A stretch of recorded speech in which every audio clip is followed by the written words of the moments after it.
Why is it that I don't hear anybody really talking about the non-aggression principle? Why is that? Why is this idea that aggression is always wrong not the common view? Why is that not like something we teach our children, something that is always at the forefront of any debate concerning some social issue or social injustice? Why is the non-aggression principle, for the most part, nowhere to be found, even though it's actually the most intelligent and it's the most correct principle to discern what the solution to various problems are? It's extremely odd to me that the clear solution is not talked about by pretty much everybody that I observe. Very odd. But it also explains why things are as bad as they are and why they continue to get worse, because the answer is not being discussed, right? So if no one is talking about the answer or no one is pointing to the answer, well, of course, the problem is going to persist and even get worse, right? So once you understand that the non-aggression principle really is the answer, and I'll clarify what that means exactly and why even a better term would be the non-abuse principle. But basically, I'll be using the term non-aggression principle because it already has some use, mainly in libertarian philosophy. Right? If you do a search for non-aggression principle, you'll find information on it. And no doubt, some of the first things you'll find are objections to it, and all of those objections I find are absolute nonsense. Usually, uh, equating self-defense with aggression, and so therefore they think that they've debunked the non-aggression principle when in fact they haven't done any such thing, because the initiation of violence is not the same thing as defensive force, which is just common sense, right? If someone attacks someone in an alley and the person in the alley defends themselves, would you call that the same action? Are they doing the same thing? No, right? One is initiating violence and the other person is defending themselves. I mean, this is just so basic, and yet people act as though it's complicated. So, the non aggression principle is actually, you could say, just the flip side or just another way of communicating what Jesus called the greatest commandments, which are commandments to love, right? It's a commandment to love comprehensively, right? Love God, love others, and love yourself, right? The opposite of love is abuse, it's violence, right? If you're being loving towards someone, you're certainly not abusing them, right? They are completely opposed to one another. They're incompatible, complete opposites, right? So if we're commanded to love, that's equivalent, or that includes being commanded to not abuse, because abuse is the opposite of that commandment, right? Again, this is not complicated, and yet it's out of mainstream discourse. Just because there's a flu going around or whatever, that doesn't give one neighbor the right to coerce them to take whatever medical treatment they think is best, right? Because that's a form of abusive control. So one neighbor can certainly recommend whatever treatments and medical devices or whatever, immune system support, etc. They can recommend whatever they want, but it's unethical to coerce them to take whatever they think is the best, because that's a form of abusive control. And none of us have a right to abuse, right? No one has the right to abuse anyone else. So therefore, medical mandates are completely wrong. Period. That's the end. The fact that this has been going on for over 2 years is ridiculous. It's saying that some people have the right to abuse others. And many people will think, well, we have to do something. We can't just ignore it or whatever. Again, you're assuming that the only response is an abusive one, which is ridiculous. As if you couldn't respond to an illness without abusing people, right? Like that's your only go-to solution is to be abusive and to give politicians and pharmaceutical corporations the power to do whatever they want to your body and to your children's body now and forever. Like it's your solution. It's just absurd. And the idea that that's the only solution and that anyone who's against the mandates is just against any, you know, compassionate action whatsoever is ridiculous. And again, abuse isn't compatible with love. So the idea that what you're doing is actually virtuous is just false from the get-go. Another major issue that is supposedly controversial, but in reality is not at all, is the whole gun control debate, right? What is the correct amount of gun control and so on? The answer again is simple in that any amount of abuse is unacceptable. So I was watching this gun debate. It was called the Great United Nations Gun Debate. You can find this as the recording of the debate on DVD. It took place in London at the King's College Library, and it was between Wayne Lapierre, who's you know chief executive of the National Rifle Association of America, and then this woman from this network that basically was just a front for the United Nations. And the motion that it says right here on the cover of the DVD is, quote, should the United States Senate support the proposed United Nations treaty that bans private ownership of guns, end quote. Like, the fact that that's even a question to me is ridiculous. Of course not. Of course, banning the private ownership of guns is not acceptable because why? Because it's abusive, right? Again, just think of two so-called regular people.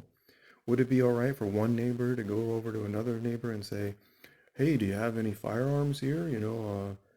I'm going to have to confiscate them all because you might do something bad with them, right? It's not legitimate. You're committing a preemptive attack, right? You're assuming superiority, right? And you're committing a preemptive attack, which is abusive, right? You're saying, I can abusively control you, I can disarm you and make you defenseless because I say it's going to make the world a better place, right? It's not legitimate. This is just so basic. Like, there should be zero debate about this. But always in the name of safety, right? People are deceived. Well, if it'll make the world a better place, if it'll make us safer, if you're being abused, you're not safe. Again, this is just so extremely basic. If you're having so-called rulers, or I shouldn't say so-called, I meant to say so-called authorities, who are in fact just rulers, abusive rulers, taking away your ability to defend yourself and simultaneously pushing drugs on you that could injure or kill you, that's not safety, right? The idea that this is increasing safety is just absurd. It's like actually the whole foundation of the system, which is taxation, right? Taxation is actually just a form of extortion, and yet it's pushed as a form of making the world a better place, or I should say a means of making the world a better place, right? So what does that mean, make the world a better place?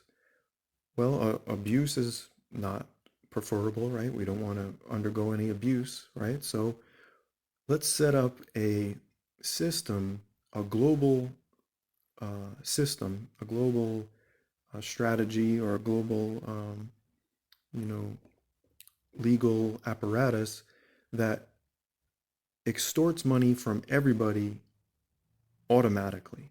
So let's globalize and institutionalize and automate nonstop abuse in order to make the world a better place, or in other words, in order to lessen abuse in the world. It's just, I mean, it's just absurd when you step back and look at this from, you know, uh, unpropaganda, a depropagandified or unindoctrinated perspective, right?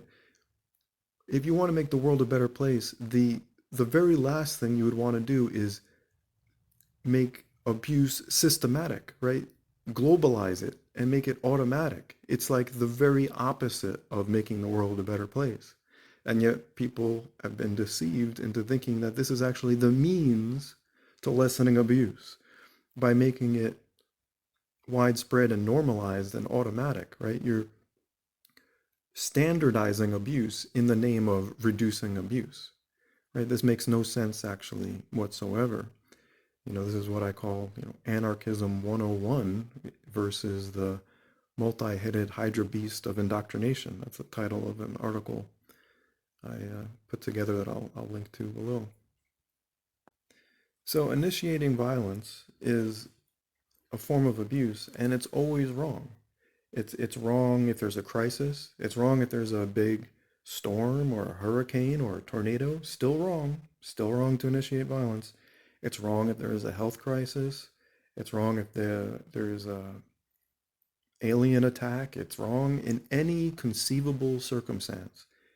It's pure evil, right? And this is what is not mainstream at all, right?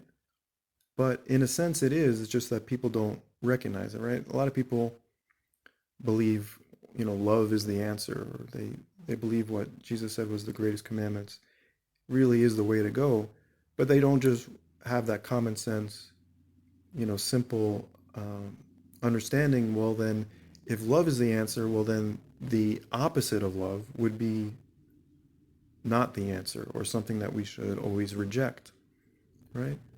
Not complicated. And yet, this very simple ethical meta view of human society is absent.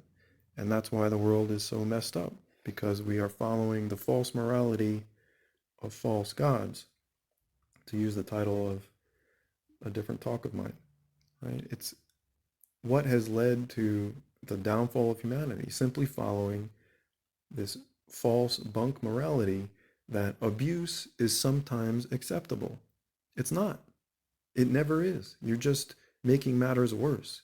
If there's a crisis and you abuse someone who's suffering from the crisis, you did the opposite of help them. You've just made things worse for them, right? The idea that you're actually making the world a better place by doing evil makes no sense. It's just absurdity. But yet many people who think they're very smart cling to this moral relativism as if it's wisdom. In that United Nations gun debate I mentioned, at the end of it, there was a question and answer portion, and a gentleman, I believe he was from Northern Ireland, asked the UN lady a question that was, paraphrasing slightly, but it was asking her, why do you just trust the United Nations to be perfectly good? Why do you just trust that giving them all the power, all the firepower, complete control, why on earth do you have that complete trust? Based on what in history, do they have angel wings? Are they glowing? Do they have halos? What is it that makes you think that these people are completely trustworthy and are worthy of this right to abuse the entire world? And her response was simply this glib platitude of, well, that's civilization, right?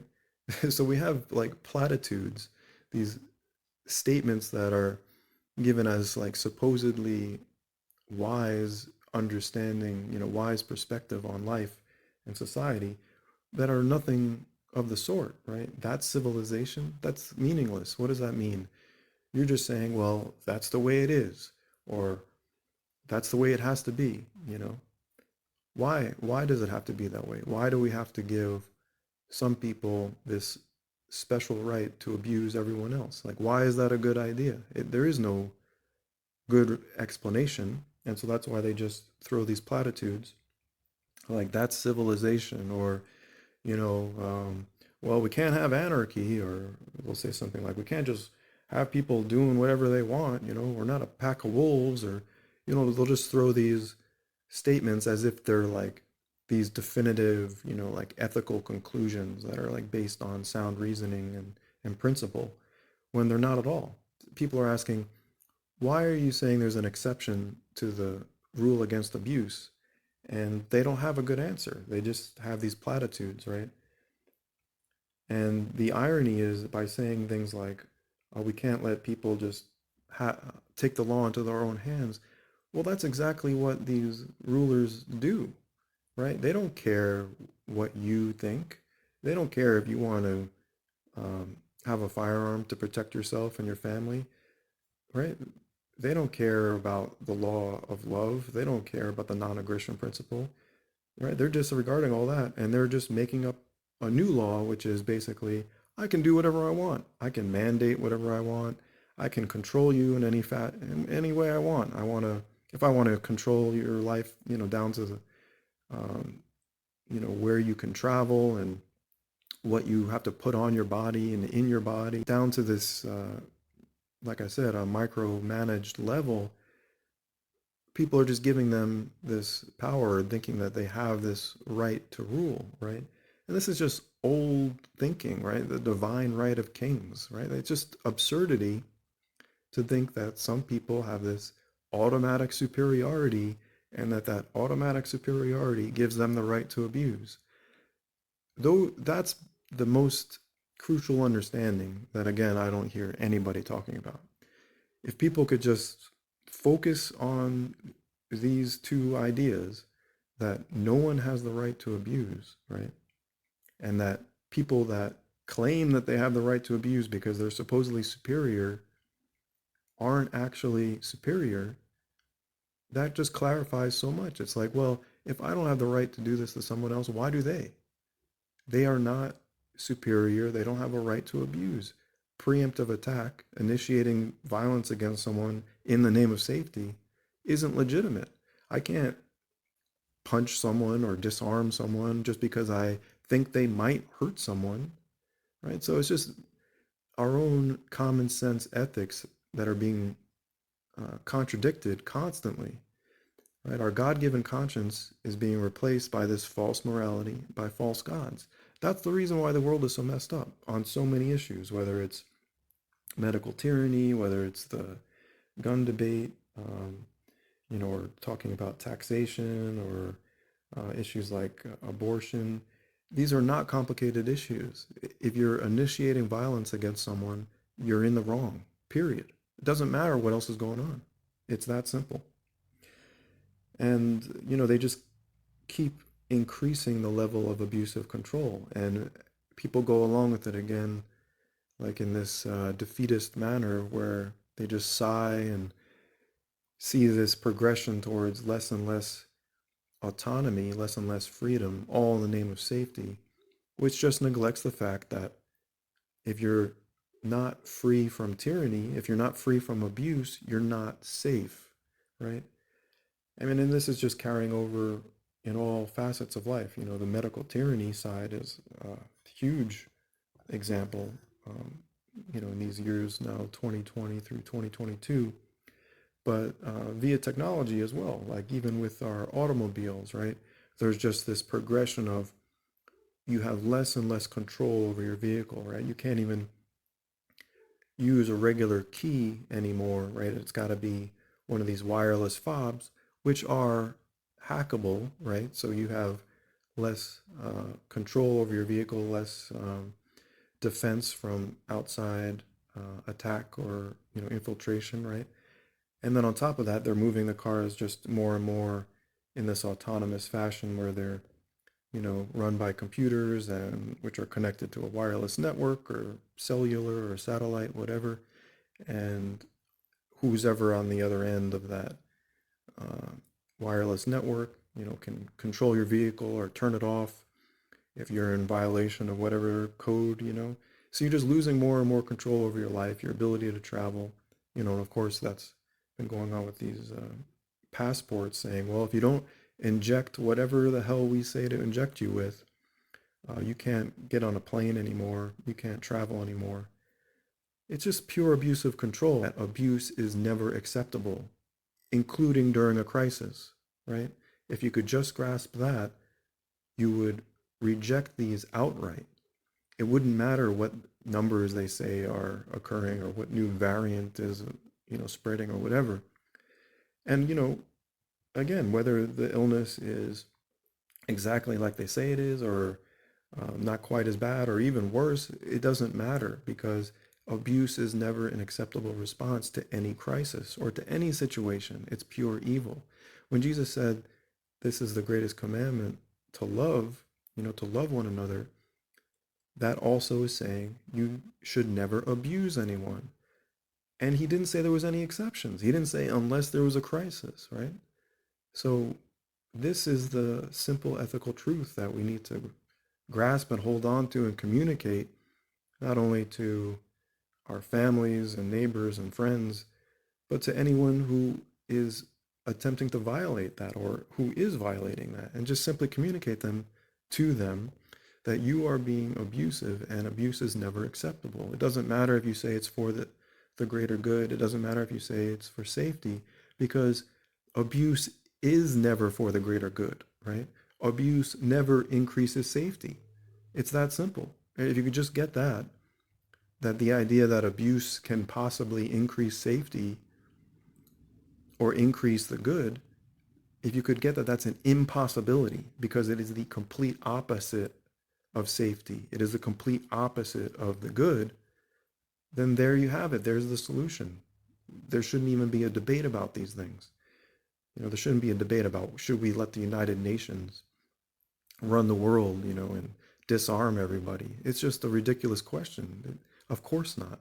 Should we let politicians and pharmaceutical corporations mandate whatever concoctions they want to inject into you and your children? Of course not. It's abusive. They are not superior. They are not divine. You're saying that they're superior, which is nonsensical. And then on top of that, you're saying because of their superiority, they have the right to abuse, which makes no sense whatsoever. If they were truly superior, if they were truly angelic, they would be never abusive, right? So it's just nonsense on top of nonsense. And yet this is like mainstream society, and it's just tragic and completely avoidable if people would just return to basic ethics, the non-aggression principle, right? Aggression is a form of abuse. So is theft, for example, extortion or taxation. And so is deception, right? And what do the powers that be do basically 24 hours a day? They're aggressive, they're deceptive, and they steal. That's just their modus operandi. That's the basis of their entire, existence, basically.